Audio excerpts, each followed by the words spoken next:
Welcome. I'm Sebastian Mahfood, and you're listening to WCAT Radio, the on-air wing of En Route Books and Media, bringing you the dulcet sounds of Catholic wisdom. Well, we're in show number 3. Yeah, that's right. Wow.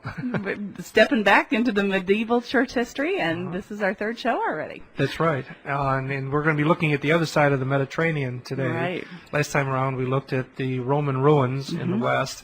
Today, we'll be looking at the Byzantine Empire and how it survived.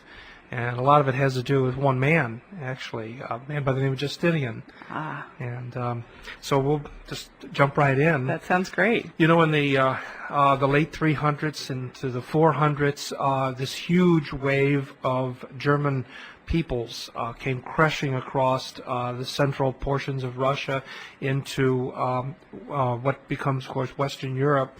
Some of them, instead of going west, went south and down, even crossing the Danube River. But there, unlike in the West, the Eastern Roman Empire was able to survive. In the West, as we saw last time around, the Roman population failed to give an account of itself, and as a result went ahead and disintegrated. 476 is a good date to think in terms of that's the year that the emperor in the West, a young teenager by the name of Romulus Augustulus, surrendered the purple robe of the emperorship. Over in the east, on the other hand, you have Emperor Zeno and continuing in Constantinople and continuing the fight. What happens then is, as I say, there's a man that comes along who's bigger than life. He is first of all an advisor to his uncle, the Emperor Justin, and he himself then becomes emperor. This is Justinian. He's emperor for 46 years, which is very helpful because there you're going to have some continuity.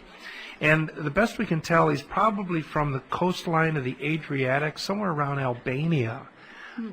His origins. He is the last emperor to speak Latin as his native tongue. After that, the emperors will be speaking Greek. Oh, wow. But he's the last, and of course this is going to be a huge problem because of the failure of the Easterners to learn Latin, the failure of the Westerners to learn Greek, and there's just going to be a lot of problems, especially we'll see later on in misunderstandings. Well, as I say, he came to Constantinople to help his uncle Justin, and there is a lot of difficulties, not externally to the empire in the east. They're pretty much able to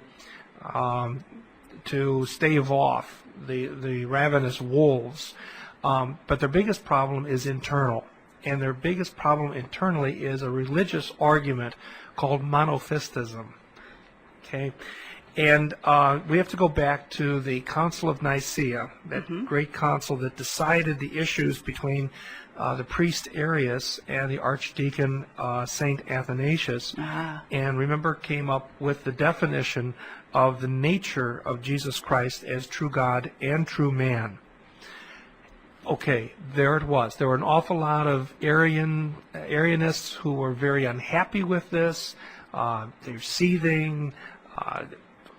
That's going to be there, but the fact is that the church then makes that definition, which we recite every Sunday. The great Nicene Constantinopolitan Creed. But interestingly enough, there is a priest over in Antioch in Syria who asks the inconvenient question, okay, I accept that he is true God and true man, but how is he true God and true man? His name is Nestorius. And he could probably get away with those kinds of speculations as a priest in Antioch. But when he was appointed to become the Patriarch of Constantinople, now the question becomes all the more significant. This is in 428 A.D. Okay, he goes so far as to give Mary a new title. Now, throughout the history of the couple hundred years prior, Mary was often referred to in the East as Theotokos, Right. you know, the mother of God, the God carrier. Okay, he instead popularizes the term Christotokos, the carrier or the mother of Christ. And in doing that, he will be arguing that she bore the Christ and the human nature of Jesus, but not his divine nature. Well, how do you break those two apart? Good point. He thought he had the answer to that. Okay. And this notion was, of course, condemned by many of the church fathers at the time. Saint Cyril of Alexandria, an example of that. Various popes, both contemporary and following after Nestorius. And then in the Council of Ephesus, also you have a condemnation. This is in 431 of his propositions. But keep in mind that this is a patriarch of Constantinople. Right. That's a very important position there to be spouting out heresy. Well, the idea kept on popping up again and again. Eventually, you have another bishop, this down in Alexandria, once again a very important apostolic see, in which he argues. His name is Dioscorus, and he argues a different way. He says, well, Jesus was divine and had only one nature. That was the divine nature. Okay. That's going to really play games with the concept of the incarnation. Yeah. And so his idea then is entitled then the monophysite. Okay. One nature, one nature in Christ, the divine nature. This immediately was condemned. This proposition was condemned by Pope Leo I. And not only that, but also the new emperor in the East, the Emperor Marcion, not to be confused with the heretic Marcion.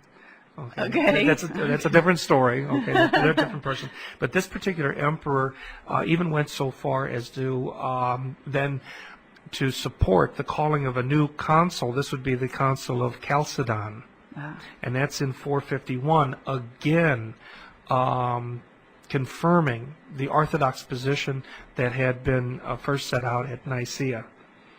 In fact, the Emperor Marcion went so far as to say this. He said, Peter has spoken through Leo.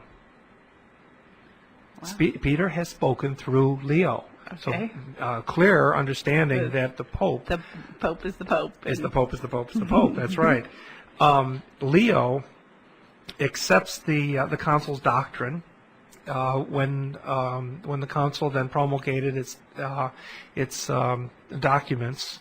Leo accepted those, but he did not accept the disciplinary decree that had come out from the council. There's a difference between a doctrine and a disciplinary decree. Okay. And in this decree, the council fathers said that Constantinople is equal to Rome. Oh, okay. And he didn't accept that. He points out that Peter was chosen by Christ to lead the universal church. He also points out that the Bishop of Alexandria was the successor to St. Mark. We talked a little bit about this before.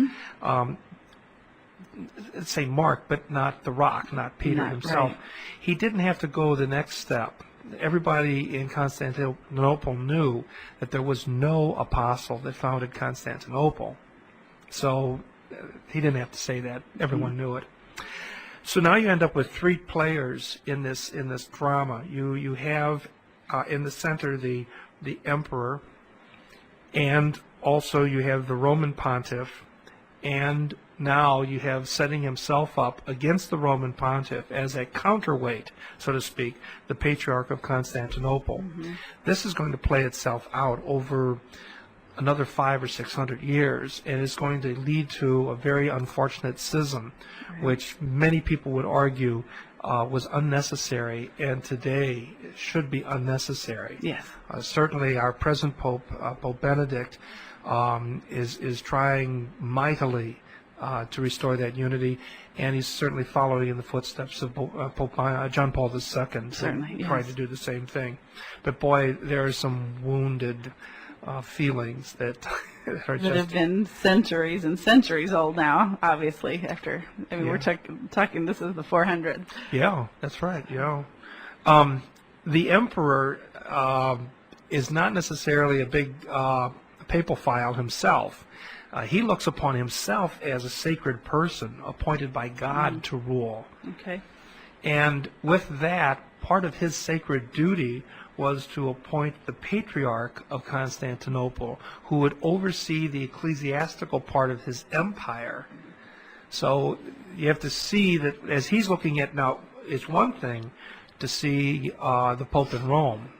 It's another thing, as far as he's concerned, the Patriarch of Constantinople is sort of like the Secretary of Church Affairs, Okay. for him. And so his job is to summon councils, to define doctrines for a common faith and things of that nature. And so that's why the monophysite controversy is so important in the East, because it's hurting unity in the empire. Now, in the West, they've already seen the Western Empire collapse. And remember, it wasn't because of overwhelming numbers from the Germans. Right. So they had to see something else happening, and their concern was the unity within the empire itself. So in the East, if they could maintain that unity, and if everyone was singing out of the same songbook, then they might be able to hold off these barbarians and keep the great Roman Empire going for another millennium. Okay. That was the goal. And so therefore, monophysite controversies would be disastrous. So you have then three thrusts in this 47-year reign of Justinian. There are three areas that he's going to try to move on in order to solidify the Eastern Roman Empire, the Byzantine Empire, so that it would continue to give an accounting of itself. And first of all would be through law. And one of the greatest contributions of Justinian was law, which we'll take a look at. Secondly, some foreign adventures, trying to shore up his borders. And then the third is religion, his active role in religion. And we're going to see later on that he's not too terribly successful. Some of the emperors that follow afterwards are really not successful, and they end up causing more problems than they end up solving. But he took a great interest in church affairs and specifically in dogma. And here we have, we often hear the term Caesaropapism, and it's usually referred to like somebody like Constantine, or even the temporal authority of the Pope in Rome.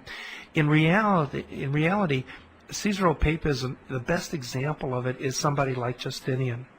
Justinian sees himself as Caesar, but he also sees himself in almost a papal role in church affairs. Temporal and spiritual authority all rolled up into one person, him. And yet, ironically, in some ways perhaps, he has great deference to the Pope in the West, as his predecessors had done. He refers to, in letters that he writes to the popes, he refers to them as Pope. Sometimes he refers to them as the Pope of Rome. He refers to them as the Apostolic Father, not a Apostolic Father, but the Apostolic Father. And also he condemned any Eastern Patriarch who attempted to use the title Pope. In the Coptic Church the term is used to this day, but in the Catholic Church in the East, he refused to allow anyone to use that title. That was only to be used by the Pope in Rome. And in fact, at one point he writes the following. He refers to the Pope as Caput Omnium Santarum Ecclesiarum, head of all the holy churches. Okay. So that's that recognition there.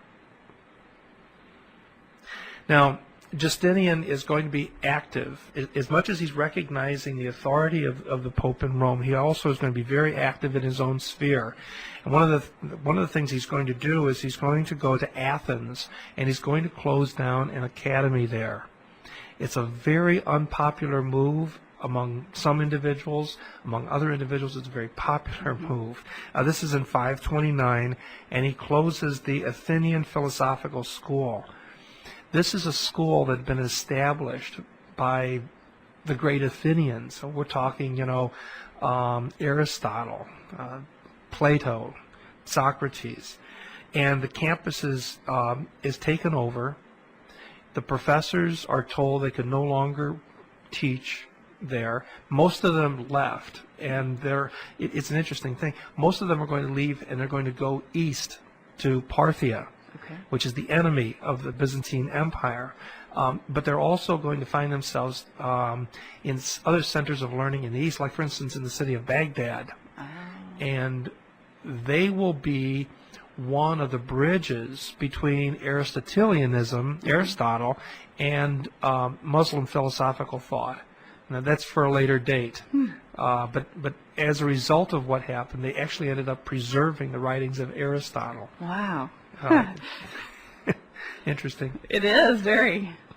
One historian had the following comment. I hadn't caught the parallel here, but he did, and it is kind of interesting. He says the following. He says, the same year that Saint Benedict destroyed the last pagan national sanctuary in Italy, that is the temple of Apollo in the sacred grove of Monte Cassino, also saw the destruction of the stronghold of classical paganism in Greece. So here is Christianity triumphant both in the East and the West. Even after the fall of the Roman Empire, there was still these pockets of pagan worship, and one of those was none other than in Monte Cassino. Wow. And so it's St. Benedict that will close that little operation down at the same time, the very same year that Justinian is going to Christianize philosophy, in a sense. Right. While that is happening, he acts very brutally to people who stand up against him. Justinian, yeah. There happens to be yet another revolt in Palestine. This is in Samaria itself, and the Samaritan rebellion leads to a general Jewish uprising. That's an interesting point, because throughout Jewish history, there had been a number of uprisings against Rome. The most famous, of course, is in 70 A.D. when the temple is destroyed and you have the Great Diaspora. But then, less than 100 years later, there's another great revolt. Here we find yet another revolt in the late 500s. It tells us a couple things. I think one of the things it tells us is that the Jewish people themselves want to be independent. There's a strong sense of freedom. That spirit of Hanukkah is very much alive. I think a second thing it tells us is that there were, in fact, Jewish populations in Palestine after the so-called diaspora, when supposedly they were all kicked out. Right. So unless they keep on coming back, there's something else going on here. But he came in, crushed it brutally, and then destroyed many of the synagogues all throughout the Eastern Roman Empire, and then mandated in the future that only the Septuagint would be used in the synagogues. So the Hebrew Bible itself was to be destroyed. Now, of course, it wasn't. It was hidden. Sure. But the idea was that only the Septuagint, which is the Greek translation of the Hebrew scriptures, would be permitted in his empire. Anyway, that was an attempt to do that. I'll tell you what, Christians who dissented against him didn't fare any better. He was brutal against them too, and especially against the Monophysites. The only reason they survived was because of his wife. His wife the Empress was very sympathetic, and she was able to intercede with communities in Egypt, in Syria, in Palestine, and as a result was able to moderate his intentions to suppress any heterodoxy within his realm. not only that, she went so far as to establish and to protect a monastery within the imperial palace grounds itself, in which there were 500 monks who were all monophysitic. Oh my gosh. Yeah. Even the patriarch went out of his way to try to find some kind of compromise, some kind of doctrinal compromise with these people. I don't know how you do that, but he was trying to do that. What gave Justinian the backbone that he needed not to compromise theologically on these points was a visit by the Pope at the time. His name was Pope Agapetus, and he visited Constantinople, and he encouraged Justinian to take a hard line on these monophysites. Well, under the influence of the patriarch and his wife and other advisors, he then turned around to the Pope and said, cool it, we're going to work this thing out, and if I have to compromise, I might just end up doing that. And finally, he turned around to the Pope and he said, you get on board with us. And he said the following, he said, I shall either force you to agree with us, or else I shall send you away into exile. Wow. Yeah. And so the Pope responds back to him. This is a great line here.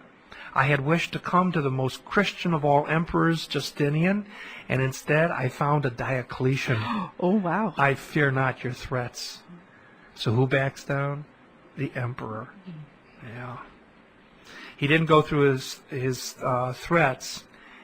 He does go so far as to announce that the Monophysites were correct in condemning 3 Nestorian theologians and reconfirming Nicaea and Chalcedon. This gets to be very, very complicated.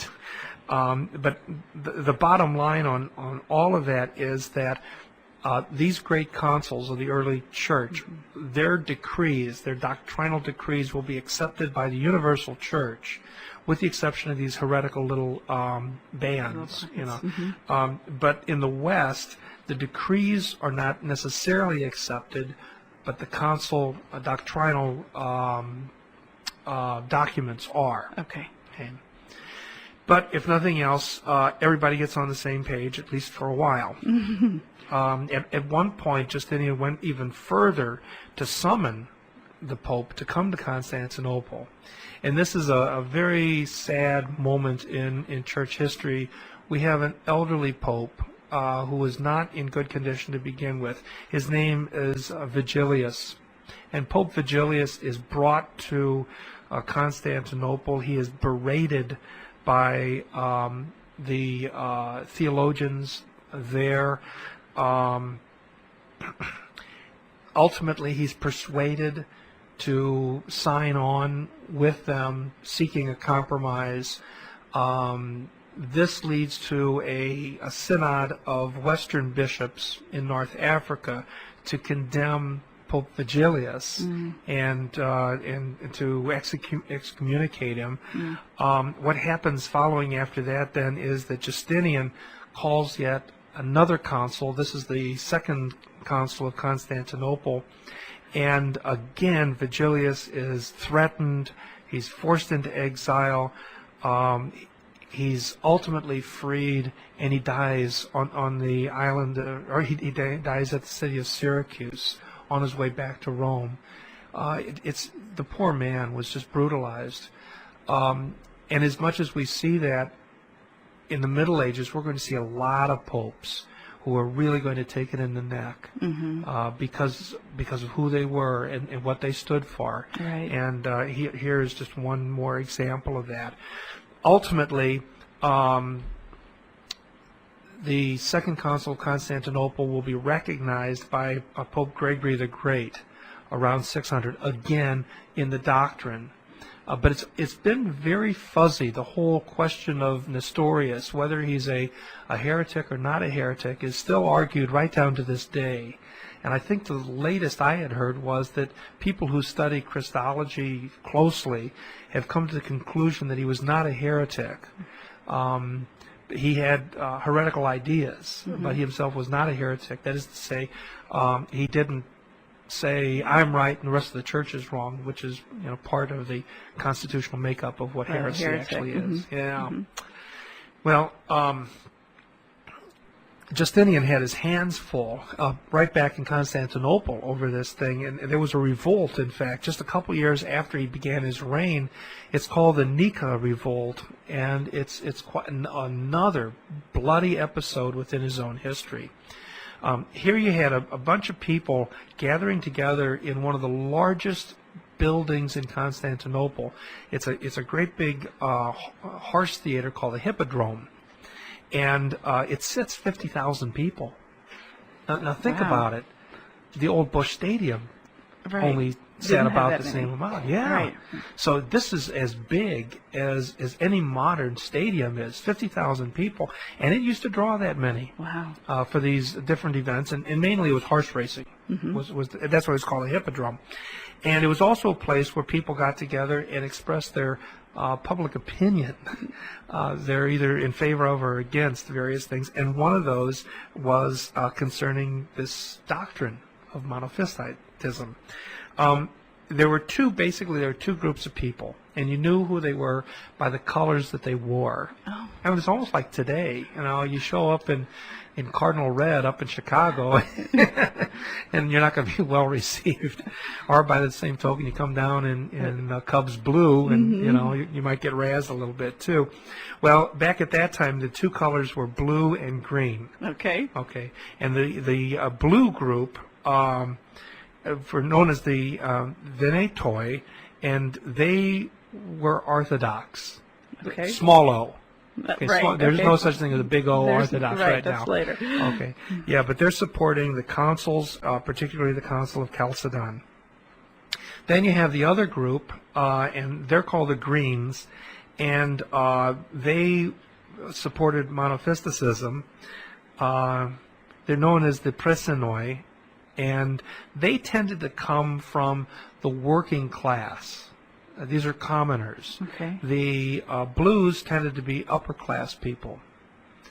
And about 5 years into Justinian's reign, you ended up with a perfect storm in which the two groups that were set against each other because of religious reasons found themselves allied with each other because of other reasons. First of all, here's right at the height of the Monophysite controversy, but also the people were angry after 5 years of Justinian's rather oppressive government. He is really forcing people to do what he believes has to be done in order to save the empire. But that means high taxes, it means lots of government regulations, and people are just chiding against that. And then also the previous emperors, now this is before Justin, Uncle Justin, but a previous emperor's nephews show up on the scene and start causing problems. And so here you have the blues and the greens actually coming together on this. They disagreed in theology, but they agreed on government oppression and wanting to overthrow Justinian. And so they were at the Hippodrome when, sometimes crowds just take over. Right. And there's a whole spirit within the crowd. Well, that's exactly what happened here. And what happened was they went rampaging down through the downtown area of Constantinople and burned down the Basilica of the Hagia Sophia. Oh, my God. Now, this is not the Hagia Sophia that we know today. Have now. Yeah, that was later, built later. This is an earlier one, but nonetheless, they destroyed it. And they went running through the streets of Constantinople, hollering out, Nika, Nika, meaning victory, victory. Nowadays, we would pronounce that Nike, and there's a shoe company that's famous for that. Well, Justinian was scared to death, rightly so, with that many people running about, and he was about to take and flee the city. And his wife, herself a monophysite, got hold of him and said, look, you take charge of this, and if you get killed in the middle of it, well, you're going to die honorably. But if you run off and hide, no one will ever respect you for the rest of your life, and I would have to be the empress of a coward. So he got his stuff back together again, turned around to the head of the Byzantine army, a general by the name of Belisarius who had won many, many victories for him. And he turned to this general and he said, do what you have to do. And this general went into the city and for 6 days drove the mob little by little out of the city back into the hippodrome and slaughtered 30,000 people. Oh my gosh. Isn't that something? And he captured the nephews of that previous emperor and executed them publicly. So this was a heck of a revolt. And it goes to show you that even within the empire itself, the surviving part of the empire, there is huge unrest and great brutality.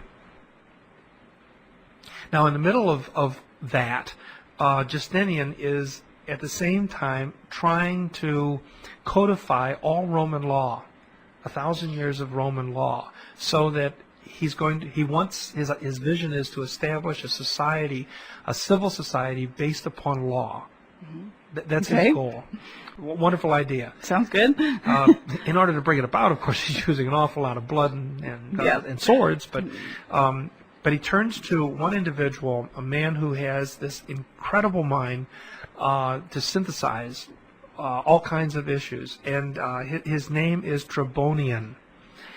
And he takes the task of taking all of Roman law, over 1,000 years of legal precedents, and pulling it all together into a great work that becomes eventually known as the Corpus Juris Civilis. Okay. It takes him 4 years to do this. And he's got a huge staff that he's working with a great library. And ultimately, he and his staff will study 2,000 books. Wow.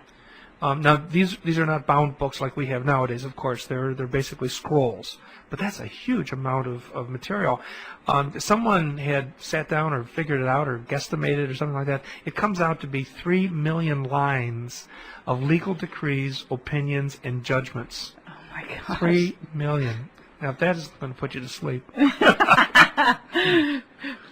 Ultimately, he then codifies all of this together in just 3 years into a set of books called the Digestum, or the Digest. Okay. And it's 50 books. Wow. It's all of Roman law into 50 books. So he's brought it down from 2,000 down to 50.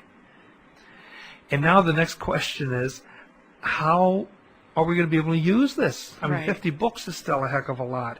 And he decides that in order to do this, he has to come up with another textbook that law students can use to study as an introduction.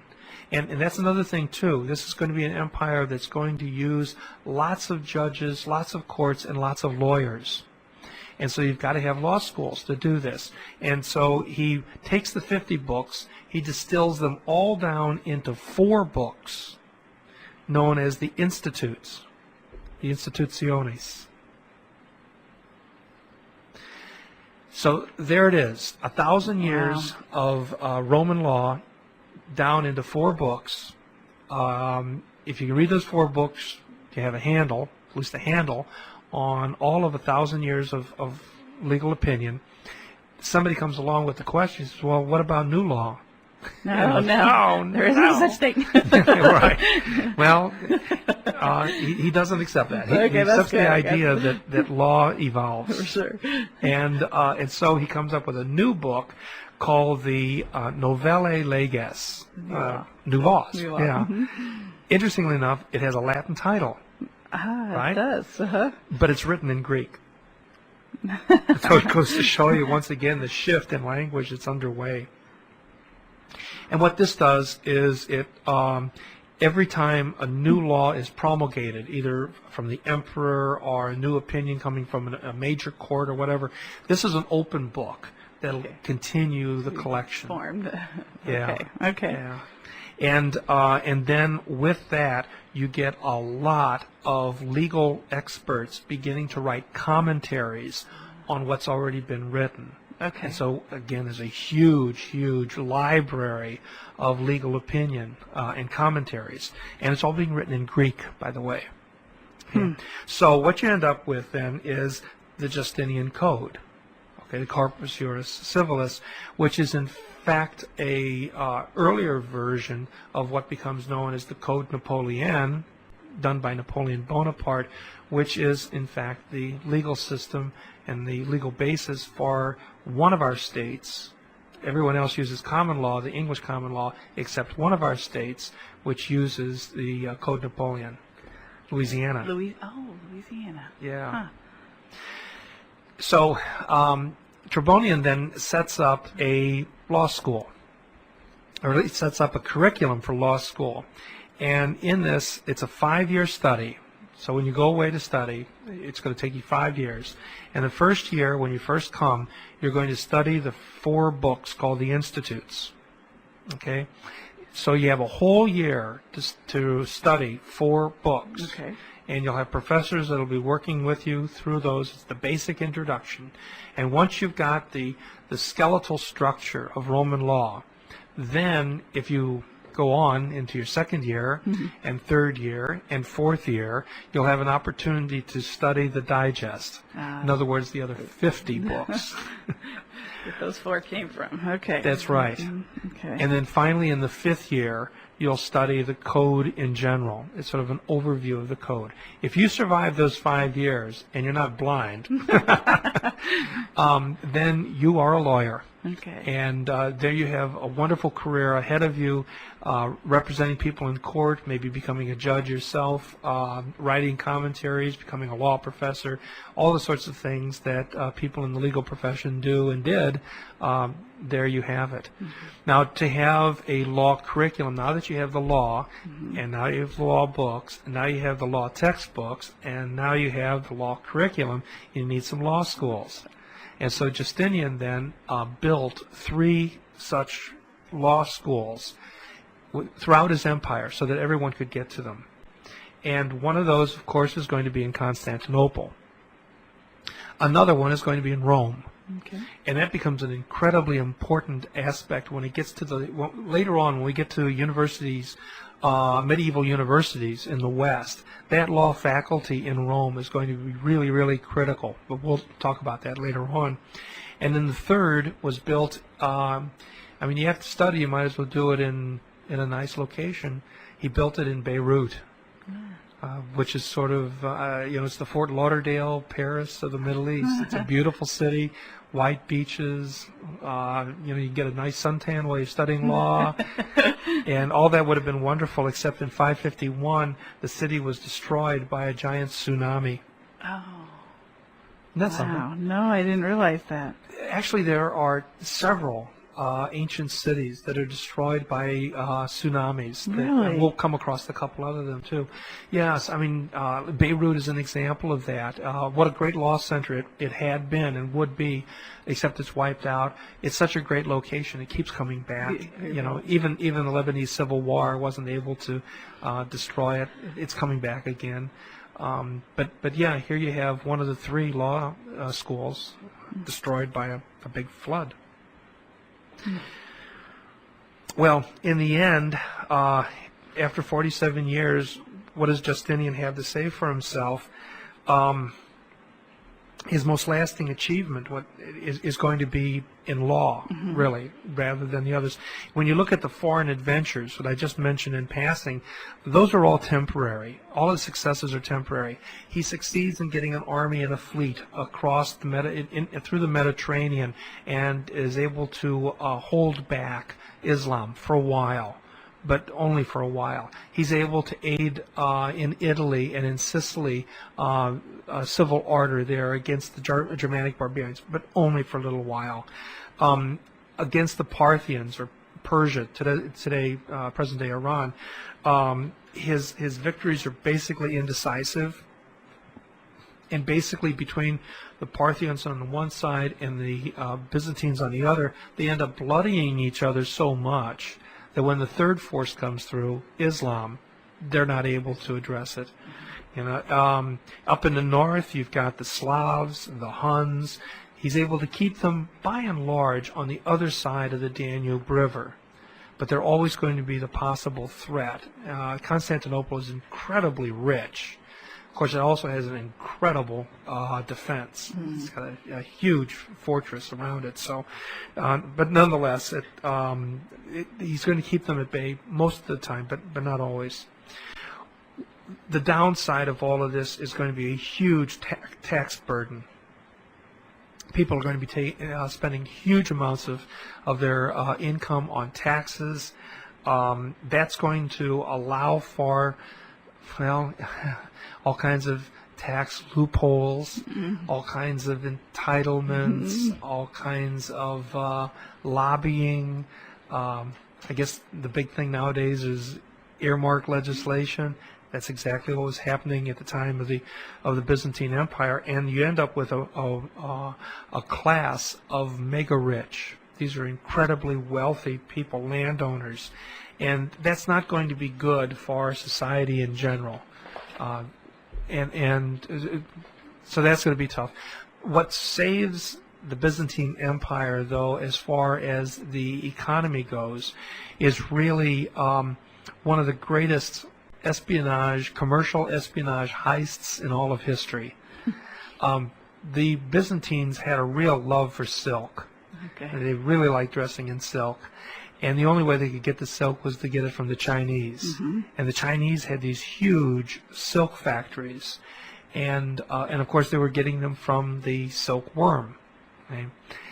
And somewhere along the lines, some Byzantine businessmen doing business in China succeeded in hijacking a couple of these silkworms, bringing them back to Constantinople, planting an orchard of mulberry bushes, and these guys started eating the mulberry leaves. They started producing silk, and the Byzantines then didn't need the Chinese silk anymore. They had their own silk, which of course became very popular in the Western world, and they made a lot of money off of that.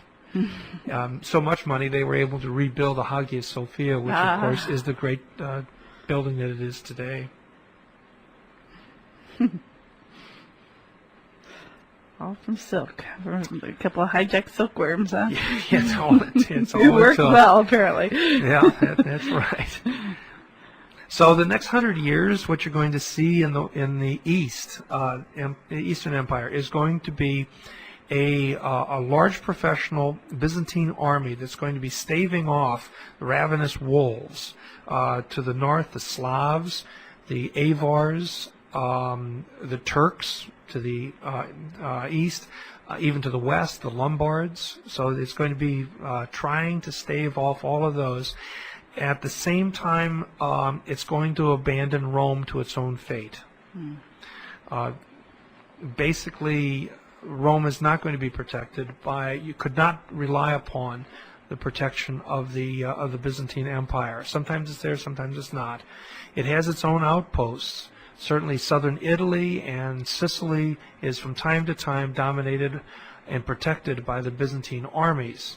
You have the eparchy of Ravenna over in the northeastern part of Italy.